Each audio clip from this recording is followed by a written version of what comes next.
आपके साथ कभी ऐसा हुआ है कि आप किसी इंसान पर बहुत भरोसा किया करते थे, आपकी उससे घंटों बातें होती थी, उसकी ओपिनियन की वैल्यू भी करते थे, लेकिन उस इंसान ने आपको निराश कर दिया और आप हमेशा ये सोचकर परेशान रहते हो कि आखिर गलती आपकी थी या फिर उस इंसान की, और आप बिना किसी गलती के भी माफी मांगते हो?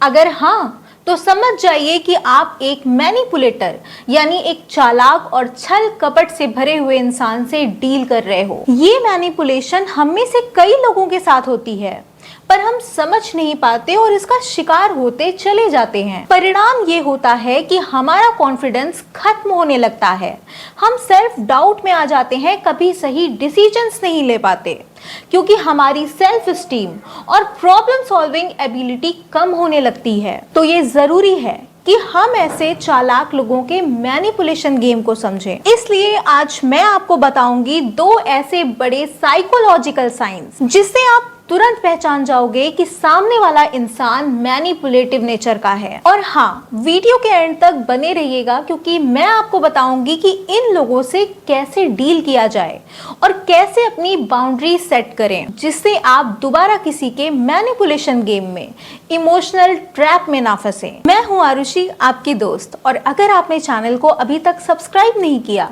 तो सब्सक्राइब कर दीजिए, बेल आइकॉन हिट कर दीजिए क्योंकि इस चैनल पर आने वाली हर एक वीडियो आपकी लाइफ बदल सकती है। सबसे पहले बात करेंगे गैस लाइटिंग की।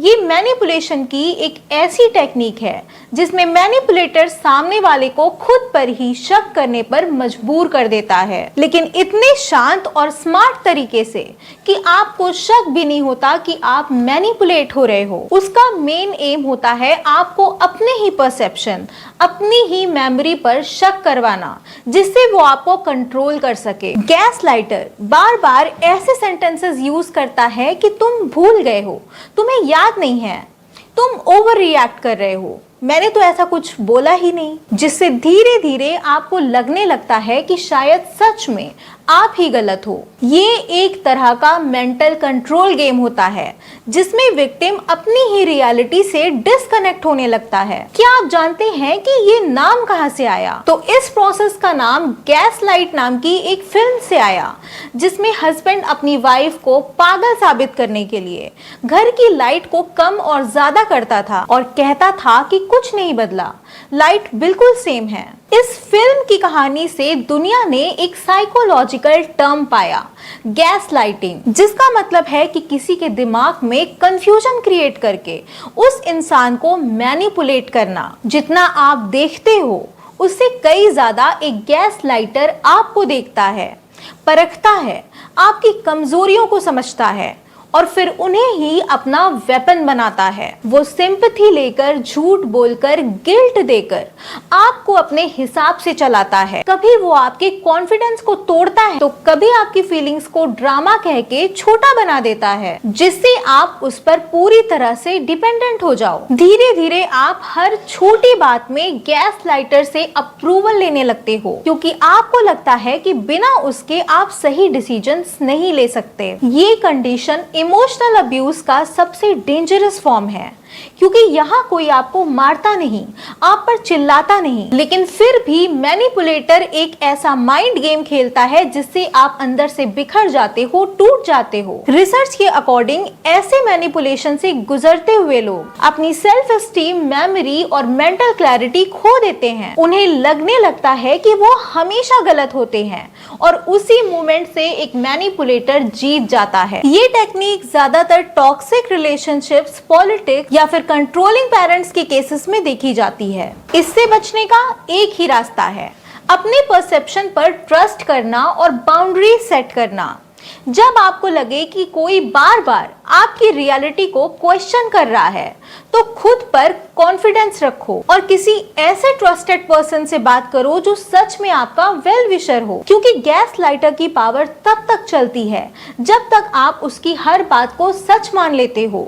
जो चीजें वो आपको दिखाना चाहता है आप सिर्फ वही चीजें देखते हो, लेकिन जैसे ही आप अपनी सोच पर विश्वास करना शुरू करते हो गैस लाइटिंग की पूरी बिल्डिंग गिर जाती है। चलिए एक एग्जाम्पल से समझाती हूँ। सपोज आपके पार्टनर ने एक दिन आपसे रूड टोन में बात करी। आपने कामली उसे कहा कि तुम्हारा टोन हर्टफुल था, पर वो कहता है कि तुम्हें तो हर चीज बड़ी ही लगती है, तुम हमेशा ड्रामे करती हो, मैं तो बिल्कुल नॉर्मल टोन में बोल रहा था। आप कंफ्यूज हो जाते हो कि शायद मैं ही गलत समझ रही हूँ, और इस तरह से वो बार बार बदतमीजी से रूड टोन में आपसे बात करता चला जाता है, कभी अकेले में, कभी पब्लिक में, तो कभी फ्रेंड्स और फैमिली के बीच, और आपको ये चीज नॉर्मल लगने लगती है। और यही गैस लाइटिंग का ट्रैप है। याद रखिएगा कि ऐसा इंसान कभी भी आपका वेल विशर नहीं हो सकता, और ना ही कभी आपको सम्मान दे सकता है। ये सिर्फ आपको कठपुतली की तरह नचाएगा और अपने कंट्रोल में रखना चाहेगा। मैनिपुलेट करने का नेक्स्ट तरीका है लव बॉम्बिंग, जब प्यार एक स्ट्रेटजी बन जाता है। ये एक ऐसी मैनिपुलेटिव टेक्निक है जिसमें शुरू में इंसान आपको एक्सट्रीम अफेक्शन दिखाता है, कॉम्प्लीमेंट्स देता है, गिफ्ट्स देता है, कंटिन्यूअस टेक्स्ट करता है, तुम मेरी हो, मैं तुम्हारे लिए कुछ भी कर सकता हूँ, मैं तुम्हें सबसे ज्यादा प्यार करता हूँ जैसे डायलॉग्स बोलता है। पर जैसे ही आप इमोशनली इन्वेस्ट हो जाते हो, वो पीछे हट जाता है, दूरी बना लेता है, अनअवेलेबल हो जाता है। ये इमोशनल रोलर कोस्टर आपके ब्रेन में डोपामिन डिपेंडेंसी क्रिएट करता है। न्यूरोसाइंस के अकॉर्डिंग जब हमें किसी से कांस्टेंट प्रेज मिलता है, प्यार मिलता है, तो हमारा ब्रेन एक रिवार्ड सर्किट एक्टिवेट कर देता है, और जब वो प्रेज अचानक से रुक जाता है तो हमारा ब्रेन क्रेविंग करने लगता है। फिर हम ज्यादा और ज्यादा उस इंसान की अटेंशन चाहते हैं,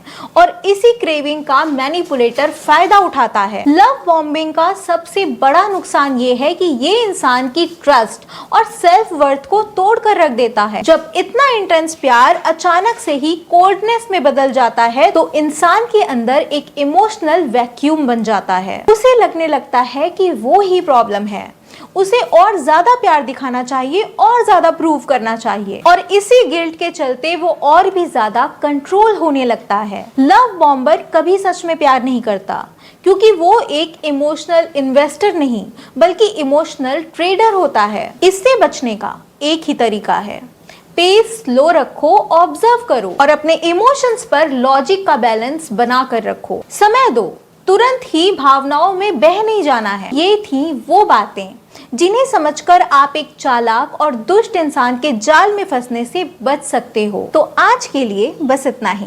वीडियो पसंद आई तो लाइक जरूर करना। मिलते हैं नेक्स्ट वीडियो में लाइफ को ऑसम बनाने वाले एक और टॉपिक के साथ। तब तक के लिए अपना ख्याल रखना, खुश रहना।